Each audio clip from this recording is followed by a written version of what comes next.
Olá, tudo bem com você, mensageiro e mensageiras do bem? Que a gente possa aqui dar continuidade aos estudos do livro Libertação. Estamos agora no capítulo de número 3 e vamos buscar esmiuçar esse capítulo nas duas histórias que eles nos apresentam. A primeira é da família de Cláudio, filha e esposa, que estão no processo reencarnatório para a reconciliação de atos do passado. E a segunda, a de Matilda e Gregório, que também, no ato de reconciliação, inicia o processo reencarnatório. As duas histórias vão nos apresentar vários aspectos para que possamos esmiuçar a alma humana na condição de espíritos e aprofundarmos os nossos conhecimentos para a melhora íntima. Antes disso, eu quero fazer algumas lembranças com relação ao nosso estudo, às reflexões que estamos fazendo. Para isso, nós vamos nos reportar aos aspectos da doutrina espírita. Sabemos que a doutrina espírita tem como base 3 aspectos: filosófico, científico e o religioso, ou a moral. E para que a gente faça os estudos espíritas, é importante que não esqueçamos, que não deixemos de lado esses 3 aspectos. E eu vou explicar o porquê é importante não deixarmos de lado esses 3 aspectos.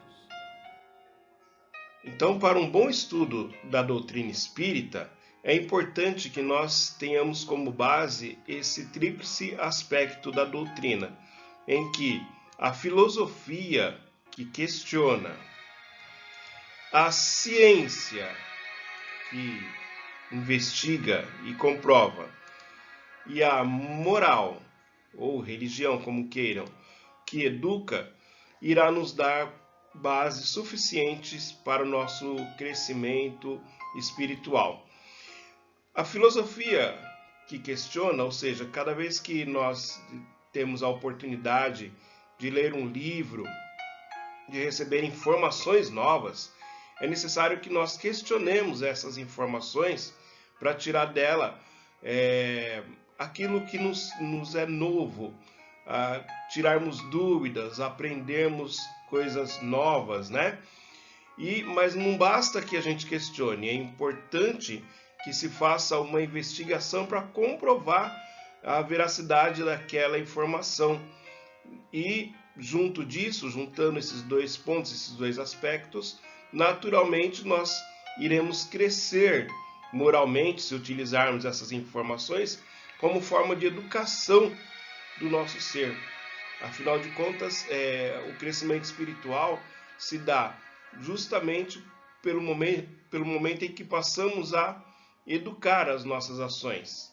Os nossos pensamentos passam a ser equilibrados, as nossas atitudes equilibradas, tudo baseado num ensinamento, num ponto de vista diferente daquele que tínhamos até o momento, baseado nas informações questionadas, na investigação e na comprovação e na aplicação desse ensinamento. Para isso, toda informação, seja de livros, seja de cursos, seja de palestras, devem ser baseadas nesses 3 pontos. Então, lembremos-nos de que André Luiz, junto de todos aqueles que o acompanhavam, ouvindo as instruções de Flacos, depois a de Gúbio, eles se encaminhavam até o trabalho na crosta da Terra, na zona umbralina da Terra. E o André Luiz, nesse caminhar, começou a fazer alguns questionamentos. Então agora nós adentramos no capítulo 3, Entendimento. O André Luiz diz o seguinte, vamos utilizar aqui o nosso companheiro. É admirável pensar, aventurei-me respeitosamente, que se formam verdadeiras expedições em nossa esfera, ou seja, no plano espiritual, para atender a simples casos de obsessão. É o que ele diz em suas palavras, né? Ele ficou admirado que se formavam comitivas para vir até a crosta para atender ao que ele chama de simples casos de obsessão. Ouvindo isso, o orientador lá, o Gúbio, que acompanhava eles, ele disse o seguinte: Os homens encarnados não suspeitam a extensão dos cuidados que despertam em nossos círculos de ação. Somos todos, eles, nós aqui os encarnados, e nós, eles, os espíritos, corações imantados uns aos outros na forja de benditas experiências. Então ele deixa claro aqui, o Gubbio, que existe uma ligação muito forte, de pensamentos, de vibrações entre os que vivem no mundo espiritual, os espíritos já despojados do corpo de carne, e nós aqui encarnados, ainda presos ao corpo carnal.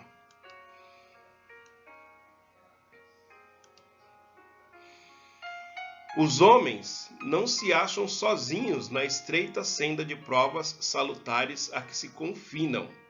A responsabilidade pelo aperfeiçoamento do mundo compete a nós todos. Ou seja, nós estamos aqui encarnados, temos grande responsabilidade sobre nossos atos, nossos pensamentos e sobre o que acontece em nosso campo físico, mas ele deixa claro que também não estamos sozinhos nessa empreitada. Existem um mundo paralelo, onde os espíritos também desencarnados estão também com responsabilidade com relação ao aperfeiçoamento do mundo em geral. É um meio ambiente em que convivemos uns com os outros. Então, eu quero lembrar a todos que eu retirei alguns trechos do livro para que pudéssemos entender a temática, a história, o que está acontecendo, e esses trechos são aqueles que eu creio ter uma relevância ainda maior dentro de todo o texto. O texto é muito relevante, mas alguns pontos dá para a gente trabalhar, dá para a gente pensar, estudar e compreender melhor o que está ocorrendo, Então, continuando lá no nosso livro, o nosso querido Espírito diz o seguinte: cada espírito é um elo importante na extensão da corrente humana. Quanto mais crescemos em conhecimentos e aptidões, amor e autoridade, maior é o âmbito de nossas ligações na esfera geral. Então, existe um elo, e esse elo é fortalecido pelo esforço de cada um de nós, seja do plano físico ou do plano espiritual, mas falando-se aqui no nosso plano físico, é muito importante que a gente consiga aprofundar os nossos conhecimentos, as nossas aptidões, para que a gente distribua essa lei que é o amor e esse sentimento que é o amor a todos em nossa volta, mas isso com a autoridade de quem sabe o que está falando. Por isso que a doutrina espírita é tida como uma fé raciocinada. A autoridade que ele aqui diz é na razão, o trabalho da razão perante os conhecimentos e atitudes que a gente toma. Ele continua: o homem terrestre, mormente nos dias tormentosos, costuma ver somente o seu lado, mas acima da justiça comum, propriamente considerada, outros tribunais mais altos funcionam. Então isso aqui é algo que a gente observa dia a dia, Nos dias atuais mesmo a gente pode perceber que, embora há um convite para que seja mais coletiva as atitudes humanas, nós ainda continuamos cada um vendo o seu próprio lado. Aquilo que eu gosto, aquilo que eu quero, aquilo que é do meu jeito e aquilo que é para os meus. E deixamos de ver a vida como um coletivo. As atitudes que eu posso tomar em prol de todos, de um bem comum. À medida que a gente toma atitudes pensando no eu, cometemos injustiças. Mas a justiça terrena, que ainda é feita por homens falhos como somos, ela também será uma justiça incompleta, sem dúvida nenhuma. Mas acima dessa existe uma justiça que é comum a todos. Mas é um erro também nós pensarmos na justiça divina como um ponto de vingança contra aqueles que cometem erros. Não existe vingança. A justiça divina, que deveria funcionar aqui também, é uma justiça de correção, de realinhamento das atitudes daqueles que deslizam no caminho da vida. Continuando aqui, o que nosso querido Gubbio está dizendo, ele diz, em razão disso, todos os casos de desarmonia espiritual na Terra movem aqui, ou seja, no plano espiritual, extensa rede de servidores que passam a tratá-los sem inclinações pessoais em bases do amor que Jesus exemplificou. Então, olha, é legal a gente ver isso aqui, ó, que os espíritos trabalham sem inclinações pessoais, né? Aqueles que já estão numa condição de servidores. Por quê? Porque se cada um for pensar como nós pensamos aqui, a gente ajuda pensando no retorno que a pessoa vai nos dar. E lá não. Eles não olham o porquê, eles não olham a falha em si, não nos julgam pela falha. Eles colaboram para que a gente consiga reparar os erros, compreender que aquilo foi erro e seguirmos em frente, né? Baseado no quê? No exemplo de Jesus. Em momento nenhum a gente vê na história de Jesus ele cometendo algum ato de vingança contra aqueles que falharam, vamos dizer assim, junto à sua presença. E é assim que deveria ser. Que a gente não olhe o erro, que a gente não julgue o erro do outro, e sim colabore. Quando Jesus, por exemplo, na Santa Ceia, falou que seria traído, a intenção não era de delatar um traidor, mas de dar àquele que iria cometer aquele ato a oportunidade de repensar. Então Jesus de alguma forma alertou, olha, o que vai fazer não está certo, pensa bem. Mas ele não apontou diretamente quem era a pessoa, ele simplesmente mostrou que ele tinha conhecimento do que estava acontecendo e que a pessoa deveria pensar melhor na sua atitude. Então a atitude de Jesus não foi de um julgador, ele foi de alguém que pensava no que estava por ocorrer com aquela pessoa que ia cometer aquele ato. E sempre foi assim. Então a preocupação, nos dias assim, de Jesus era com o que viria a acontecer com o delator e não com ele próprio, tá certo? Então continuemos. Então André Luiz, junto de Gubbio e os demais, continuaram a conversação caminhando e ele diz o seguinte, ó, a esta altura da instrutiva conversação, chegamos a gracioso templo. Templo? Será que o André Luiz está falando de uma igreja, de uma construção como dessas que existem aqui no plano físico? Ou será que ele está falando do plano espiritual? André Luiz está falando exatamente, sim, do plano espiritual. Eles acabaram chegando em um templo. Mas espera aí, templo de pedra? Existem construções no mundo espiritual como existem construções aqui no plano físico? Essa eu não esperava, não estou entendendo. Sim, existem construções no plano espiritual tal qual existem aqui no plano físico, no plano encarnado. Acontece que, para que a gente compreenda isso, nós precisamos de compreender como funcionam os elementos materiais aqui no plano físico, e isto, pelo menos através dos estudos que eu tenho buscado fazer durante esses tempos, nos leva a uma conclusão de que o mundo espiritual é um mundo em uma dimensão paralela ao mundo físico. Por dedução, eu consigo ver que realmente existe um mundo espiritual. O que eu vejo é a dificuldade de se provar o contrário, de que não existe um mundo espiritual. Para isso, eu não sou cientista, não sou químico, eu sou um estudioso dentro das possibilidades do espiritismo, então tirei essas conclusões através das leituras e daquilo pouco que a gente aprende na escola, na vida, e essas conclusões me levam a crer realmente na existência do mundo espiritual. Eu vou passar para vocês dentro daquilo que eu pude compreender, para que tirem as próprias deduções, e assim eu acredito que compreendendo, percebendo o paralelo que existe entre o mundo físico e o mundo espiritual, fica ainda maior a nossa convicção com relação aos ensinamentos que a gente vem recebendo e todo o acontecimento que vem através dos livros. A gente não fica vendo os ensinamentos espíritas dos livros como uma ficção, não. Aquilo é uma realidade de vida, aquilo acontece, tá bom? Então, se eu cometer algum equívoco naqueles pontos que vou passar agora, eu peço que me perdoem, que me orientem, né?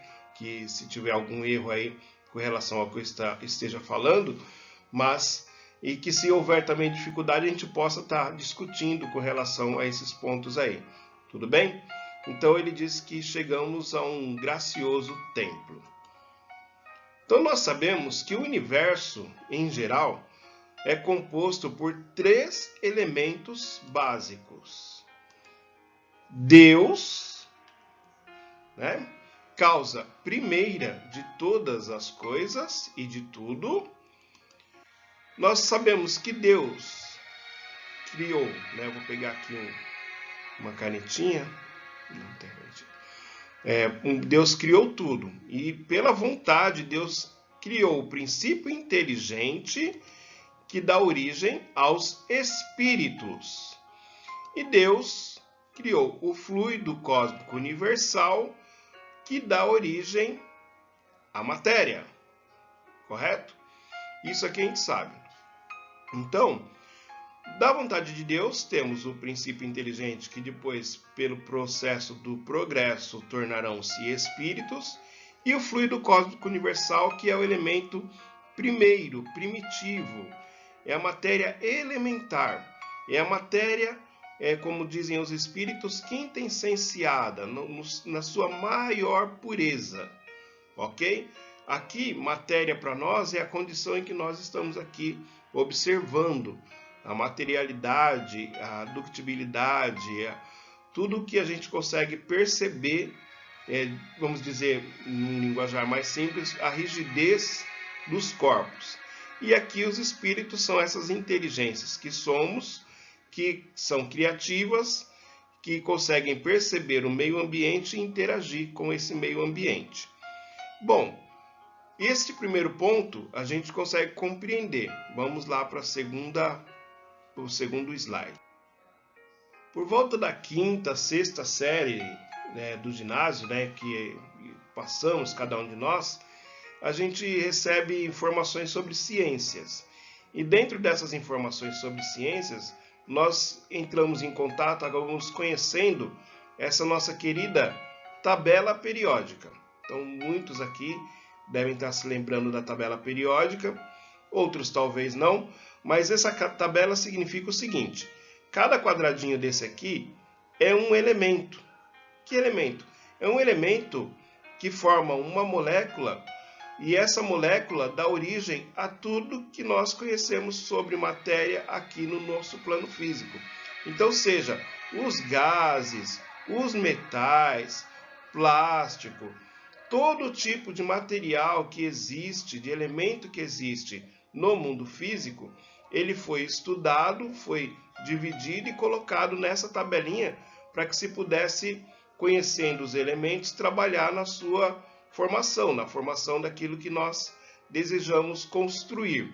Então, seja na formação do aço, seja na composição da água, dos gases, conhecendo os elementos, a gente consegue formar os produtos aqui da matéria. Cada elemento desse daqui é formado por um átomo. Essa figuração aqui é a figura de um átomo. Cada elementozinho desse aqui é formado por um átomo.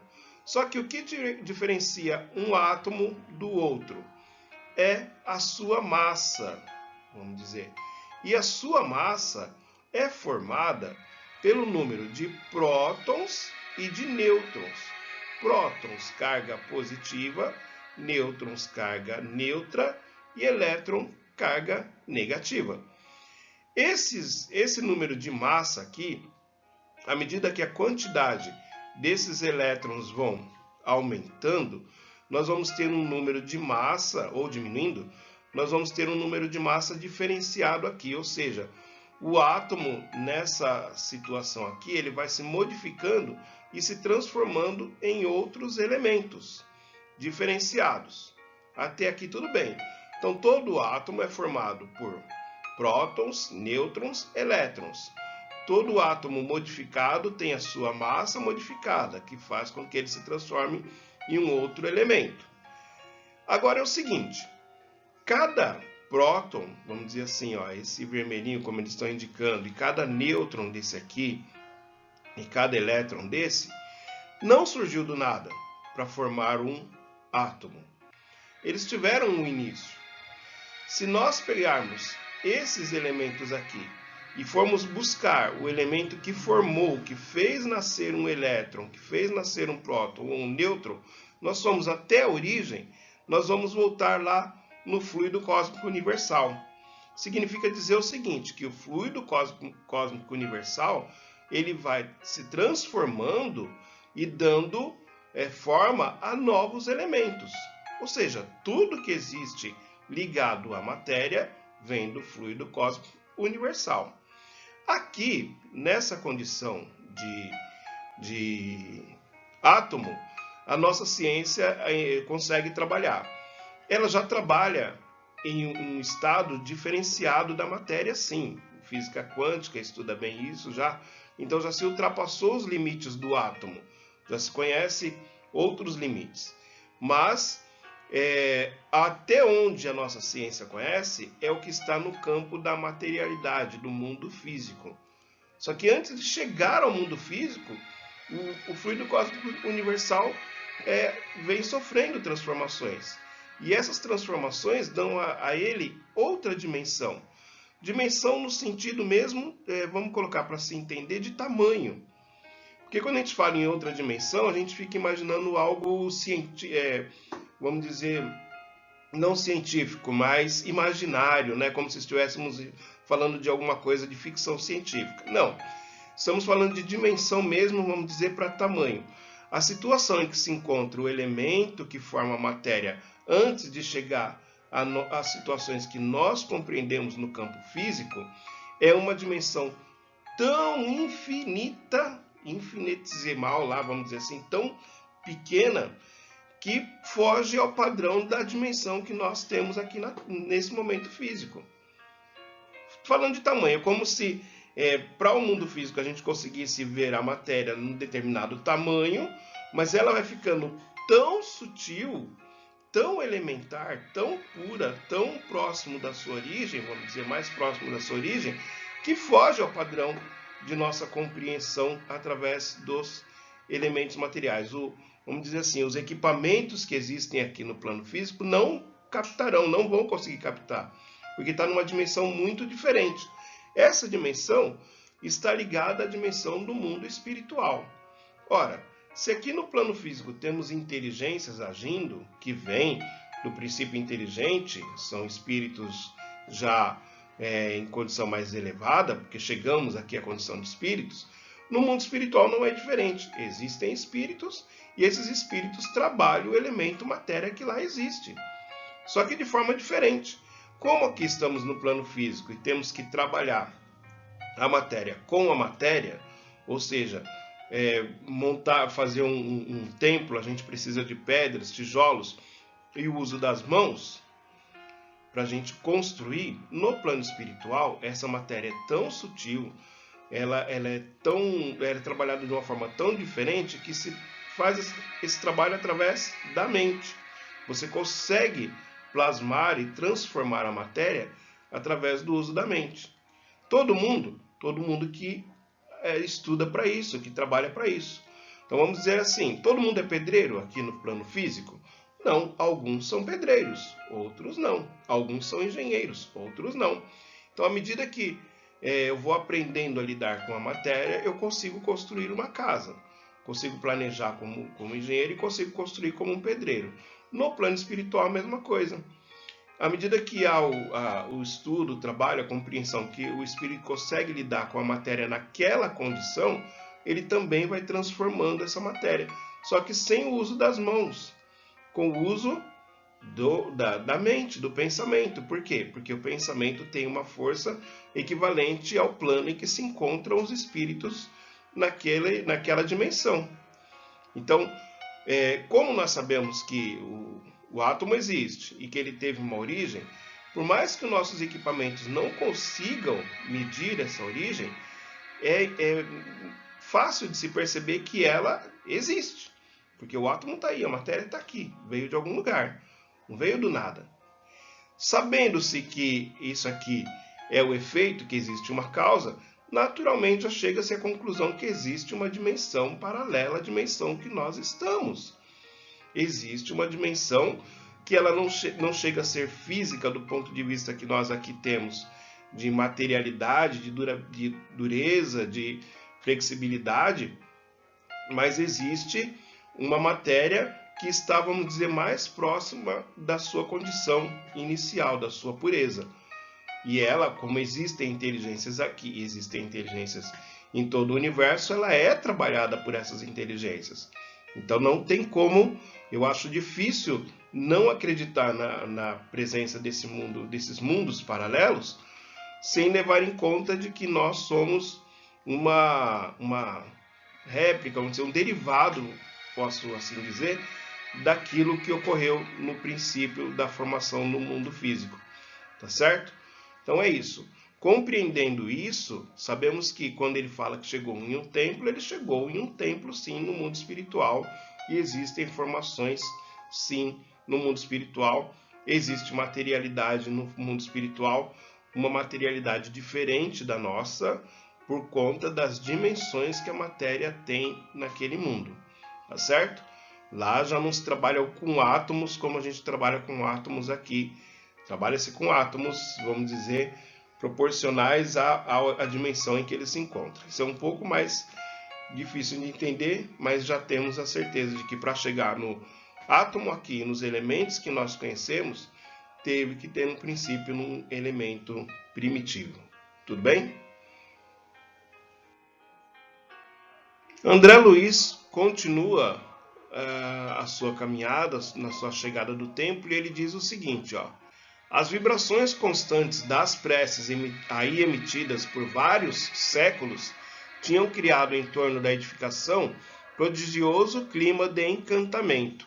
Então isso a gente consegue perceber aqui mesmo no plano físico. Provavelmente todos nós já tivemos a oportunidade de entrar em grandes templos, ou em até pequenos também, e nós percebemos, isso também nas casas espíritas, né, que à medida que as pessoas estão em prece naquele local em que a maioria está com o mesmo objetivo, a gente percebe que existe um clima totalmente diferente do externo, do local externo onde a gente se encontra. Nesse caso aqui ele fala que aquele local tinha criado ali uma edificação, um clima encantador. É provável que entrando nesse templo mesmo sem haver ninguém lá dentro, e isso acontece também nos templos que a gente possa frequentar, ou na casa espírita, ou em qualquer religião que venhamos a professar, ao entrar nos templos a gente sente, mesmo ele vazio, um clima diferenciado naquele local. E ele continua: eu trazia o coração opresso com a felicidade das últimas horas, em que ouvira tão confortadoras e graves reflexões atinentes à extensão do mundo e da vida. Me aproximasse a insignificância pessoal da grandeza divina, e lágrimas tranquilas inundaram meu rosto. Então André Luiz se sentiu neste momento bastante emocionado ao pensar naquilo que ele estava ouvindo, que ocorria com relação não só à continuidade da vida, mas durante o processo em que estamos aqui encarnados, o que acontece em nossa volta, o trabalho de pessoas amorosas, né, em condição já de espíritos, buscando dar o melhor para cada um de nós, para que a gente possa aproveitar este momento, nesse educandário, de uma maneira mais, de forma redundante dizendo, proveitosa, né? Essa emoção dele é muito importante que a gente preste atenção, porque não é uma coisa simples, é um trabalho grandioso, e ele percebe, ele sente-se até insignificante diante da grandeza de Deus. Tá certo? Vamos lá.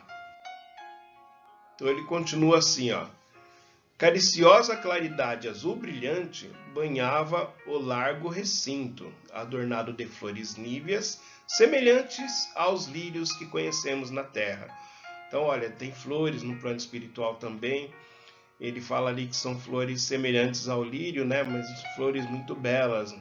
Não vamos dizer assim que os nossos olhos, ao olhar mesmo, só de olhar, já se sinta contemplado, e de alguma forma a emoção vem, né?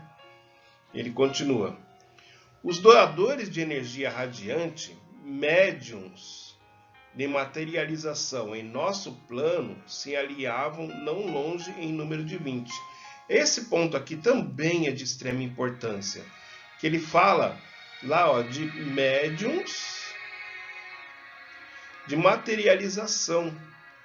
Bom, mas ele está no plano físico ou no plano espiritual? Está no plano espiritual. Porém, estando no plano espiritual, existem outras dimensões aquém das dimensões do nosso plano físico e do plano em que ele se encontrava. Então, a materialização que ele diz é da materialização mesmo referente à forma que a matéria se encontra no plano em que ele está, que ela é um pouco mais sutil do que aqui no plano em que nos encontramos, tá ok? E que lá tinham pelo menos 20 pessoas, né, 20 desses espíritos para fazer esse trabalho de materialização. Ele continua, ó. Logo após a prece, esbranquiçada nuvem de substância leitosa e brilhante adensa-se em derredor, e pouco a pouco deste bloco de neve translúcida emerge a figura viva e respeitável de veneranda mulher. Então ele explica que à medida que os médiuns faziam prece e se concentravam, uma substância diferenciada se formou lá no recinto, no ambiente, e nessa substância se materializou o espírito de uma mulher, de uma veneranda mulher. Ele continua dizendo o seguinte: duas moças que formavam a comissão de serviços estranha a nossa, ou seja, uma outra comissão que estava naquele recinto, né, além da que ele estava ali com aquele grupo de pessoas, havia um outro grupo de espíritos que estavam também no recinto, que já estavam até quando eles chegaram. Então ele diz: estranha nossa, avançaram com lágrimas discretas e rojaram-se genuflexas, ou seja, ajoelharam-se. E uma delas disse: mãe querida, há muito tempo aguardamos essa hora breve de reencontro contigo. Então quer dizer que já fazia um tempo que elas não viam a mãe. Todos estão em condição espiritual. De conformidade com as tuas amadas recomendações, além de nossas tarefas habituais na zona de serviço, em que a tua bondade nos situou, ou seja, a mãe colocou elas em um local para que elas trabalhassem no plano espiritual, um local diferente da onde a mesma se encontrava. Elas dizem o seguinte, ó: temos velado pelo paizinho, mergulhado nas sombras. Todavia, há 6 anos buscando em balde, ou seja, praticamente sem êxito, escapa-nos a influência renovadora e se compraz na companhia de entidades que por onde passam vampirizam as criaturas. Então, elas estão lá dizendo para a mãe que há muito tempo não a veem, que estão cumprindo com as tarefas que ela falou e têm tentado velar também pelo pai delas, que parece que está numa zona mais pesada, mais densa, em companhia de outros espíritos que trabalham na vampirização, né? Que vampirizam as pessoas encarnadas, nesse sentido aqui que ela está falando. Tá ok? Vamos dar continuidade. A nobre senhora, que descera da tribuna, erguendo as filhas e acolhendo-as nos braços, exclamou com acento consolador na voz, sem lágrimas, não obstante a visível melancolia. Então, embora ela mostrasse ali uma serenidade, uma voz ainda acentuada, com um pouco embargada, ela demonstrava tristeza pela situação que estava ocorrendo naquele momento pela fala das filhas, né? Ela diz para as filhas: filhas amadas, o sol combate a treva todos os dias. Então, o sol combate as trevas todos os dias. Isso é importante que a gente consiga manter isso em nossa mente, né? Todos os dias o sol realmente ele combate as trevas, porque a noite é escura. E quando o sol começa a surgir, ele naturalmente vai encobrindo toda a escuridão da noite que passou. Então ela continua: batalhemos contra o mal incessantemente até a vitória. Mas é como o sol, né? O sol não se cansa de brilhar novamente, embora chegue a noite, ele novamente está aí brilhando no outro dia. Assim deve ser nós espíritos nessa batalha entre a escuridão e a luz que existe em nós e em nosso redor. Deve ser incessante e constante. Ela diz ainda: Cláudio se fez para sempre credor da nossa estima e gratidão. Então elas já dizem que o Cláudio é credor de estima e gratidão delas, apesar do pavoroso crime oculto que nos arrebatou às profundezas. Então ele cometeu um crime oculto que levou ele a essa condição que ele está lá, né, na espiritualidade de trevas, de companhias não venturosas, né? Ela aí continua. A essa altura, a entidade, né, diz o André Luiz, a essa altura a entidade materializada chorou comovedoramente. Aí ela continua dizendo o seguinte: que vale para nós a paisagem celestial sem a libertação daqueles que amamos? Diz a veneranda, né? Que adianta a gente estar nos céus sem ver aqueles que amamos também livres das amarras que se colocaram no plano espiritual durante a vida. Ela continua: abandonar quem nos serviu de degrau em plena ascensão divina é das mais horrendas formas de ingratidão. Estou convencida de que há mais grandeza no anjo que desce ao inferno para salvar os filhos de Deus, transviados e sofredores, do que no mensageiro espiritual que se dá pressa em comparecer ante o trono eterno para louvá-lo com esquecimento dos próprios benfeitores. Então ela aqui está nos convidando a uma reflexão constante para que não entremos nesse espírito de ingratidão no futuro ou a todo momento. Quantas vezes a gente é ingrato com pessoas que, ainda que cometam erros e falhas perante nós e a nossa vida, elas colaboraram de alguma forma para que a gente se encontrasse na posição que nos encontramos, né? Não sejam pais, esposo, esposa, filhos, amigos, cometeram falhas que são terríveis, mas que a falha dessas pessoas, de alguma forma, trouxe um ganho espiritual para cada um de nós. E aí, de repente, a gente, não, eu cresci, a hora que ele conseguir, ele sai daquela situação também assim, do mesmo jeito que eu consegui. A gente falar em benefício próprio, né? Eu vou seguir minha vida e ele vai seguindo a dele aí, a hora que ele puder, ele me alcança. Ela aqui demonstra que não, que é muito mais grandeza quando a gente se encontra numa condição melhor, mais elevada, que a gente vá até aqueles que estão lá na situação difícil e deles as nossas mãos, né? Que a gente possa colaborar para que ele saia daquela situação em que eles se encontram.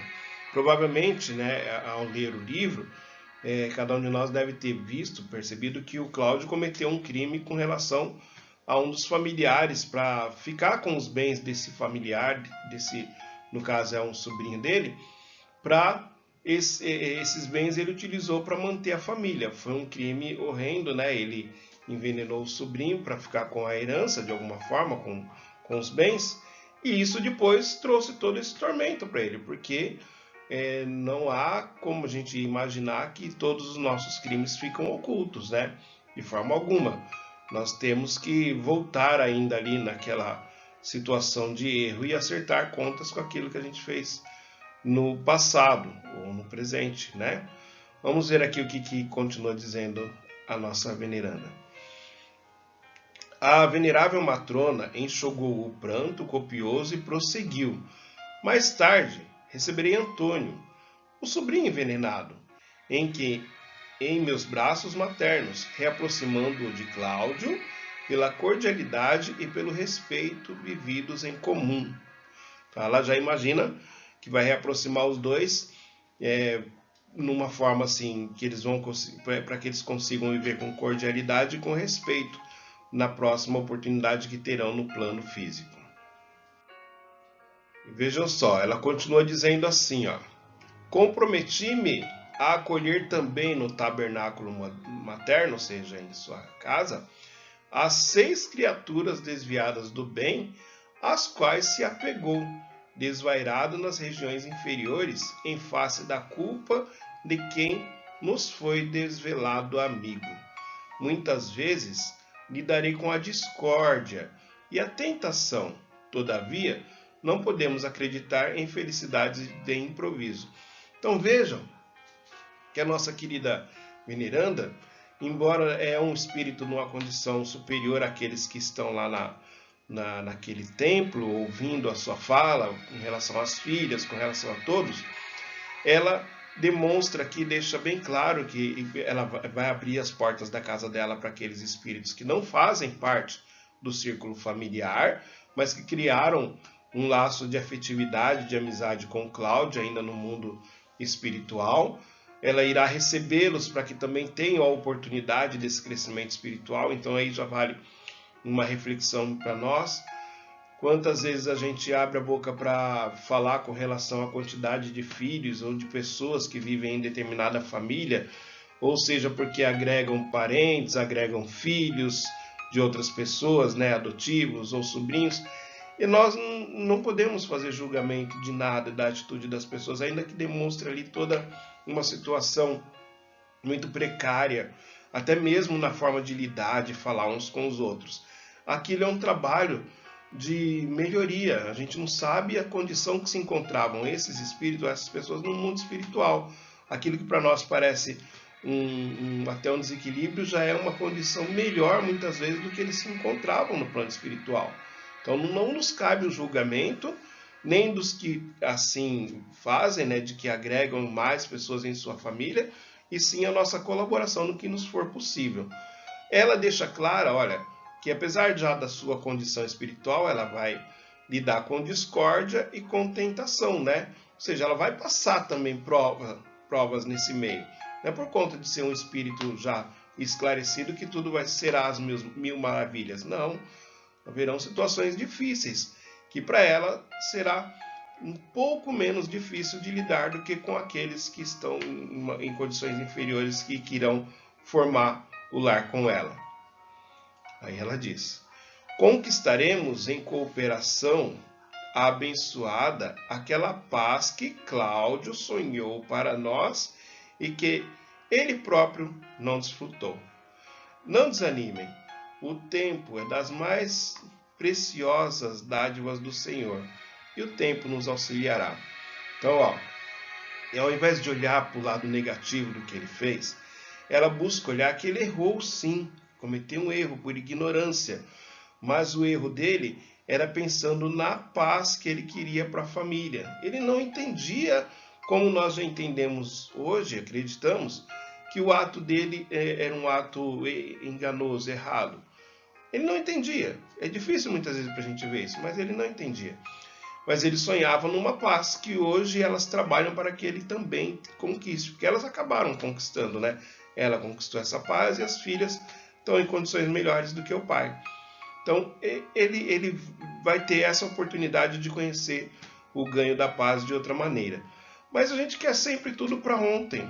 É uma ansiedade que parece que contamina a sociedade do mundo, e falando aqui da sociedade brasileira, de nós em geral, a gente está sempre querendo tudo para ontem, quer que a pessoa melhore rapidamente, que as coisas mudem, que minha vida seja melhor.